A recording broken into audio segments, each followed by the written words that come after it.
All right, this is Geometry, Chapter 13, Lesson 5 on page 544. Ceva's Theorem. That's how you pronounce that, Ceva. Wait, 5 what? 554. Did I say the wrong page? 554. Sorry. Ceva. Okay. A Cevian is a line in a triangle that joins a vertex to the opposite side. It doesn't have to be, it can be the midpoint, it doesn't have to be. It can be perpendicular, it doesn't have to be. Got it? It's just any line that goes from a vertex to the opposite side in no special way, but it can be a special way. So Cevians cover altitudes, because altitudes go from a vertex to the opposite side, right? So an altitude is a Cevian. What else is a Cevian? Is a median a Cevian? Does it go from the vertex to the opposite side? Yes, a median does. What about a perpendicular bisector? Does a perpendicular bisector go from a vertex to the opposite side? Not necessarily. Not necessarily. So a perpendicular bisector is not always a Cevian. All right, what's our other one?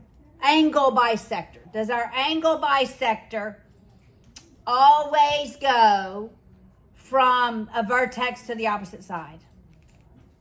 No. When does it not? Right. I know, I do have to think about this. Whenever it stops in the center.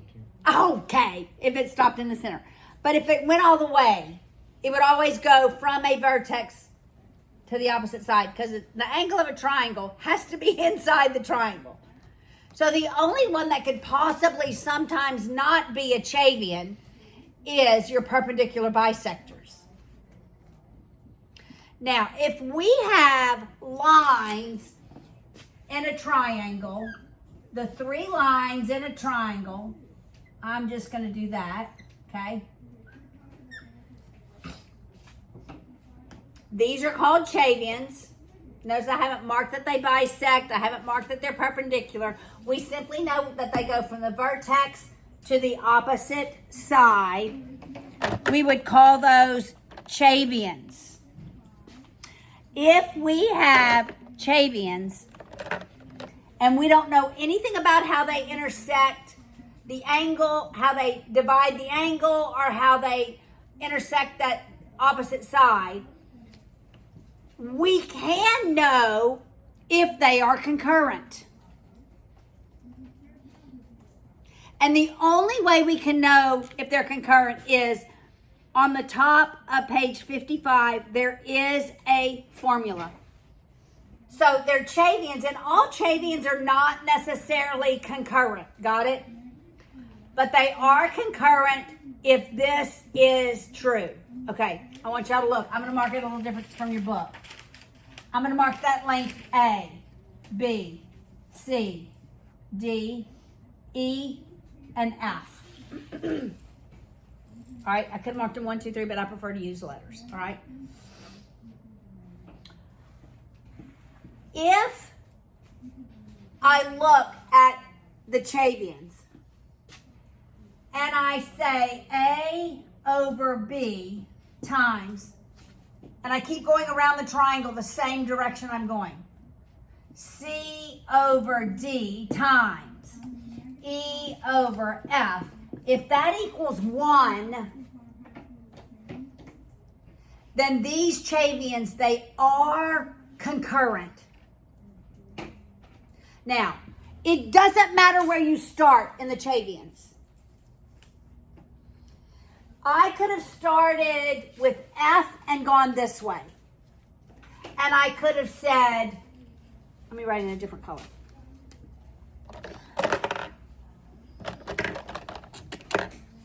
If I started with F, I could have said F over E times, y'all see what I'm doing? D over C times B over A equals 1.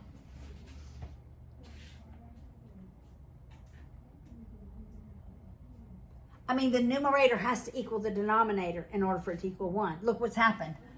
These letters in the denominator are now in the numerator. The numerator is now in the denominator. It also doesn't matter where you start.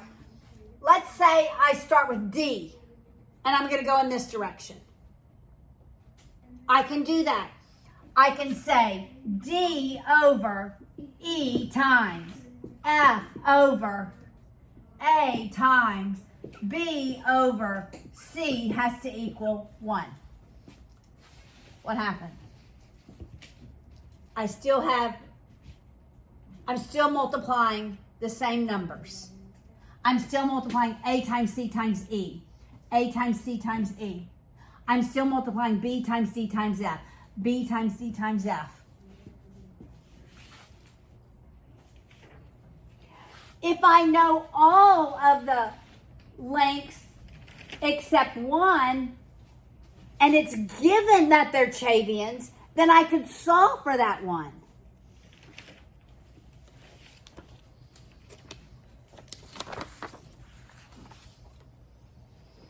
All right, so I'm going to write some lengths, and I'm going to ask the question, are these Chevians concurrent? And we're going to answer that question.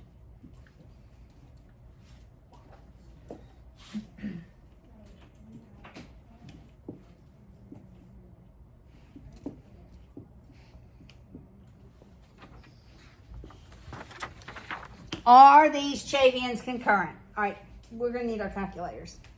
All right, where do y'all want to start? Somebody pick where we want to start. 5. You want to start at 5. Do you want to go this way, which is to the left, counterclockwise or clockwise? Clockwise. You want to go clockwise. So I'm going to write 5 over 11 times 13 over 11. 13 over 11 times 13 over 7. 13 over 7. Does that equal 1? That's the question. Does that equal 1? Somebody do the math.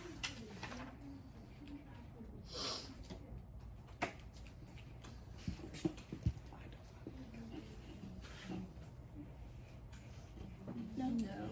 It doesn't. So they are not concurrent. All right. Now I'm going to erase one of them.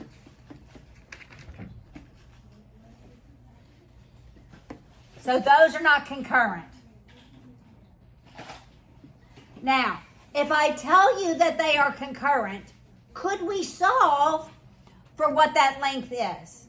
Yes, we can. Again, it would be 5 over 11 times x over 11 times 13 over 7 has to equal 1.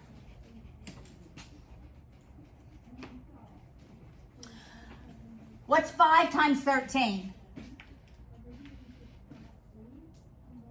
65. Is that 65?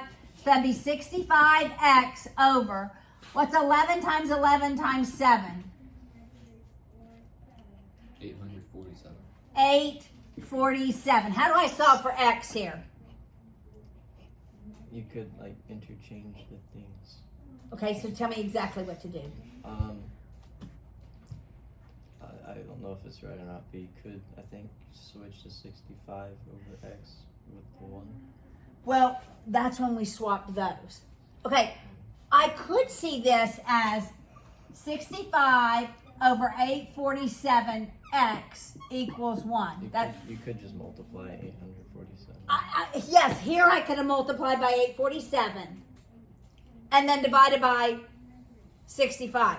But if I see it this way, I can multiply by the reciprocal. 847 over 65. 847 over 65. So what's the value of x? 847 over 65. Yes. Is that simplifiable? Of course not. It's 847 over 65. That will be the length of x. Okay, so does that make sense? I can know if they are concurrent or given that they are Chevians, I can solve for a missing side because that formula always works when they are concurrent. Does that make sense? Does that formula make sense? So a Chevian is a line simply that goes from the vertex to the opposite side. And we can use this formula to solve for a side if we know that they are concurrent, or to determine if they are concurrent. Make sense?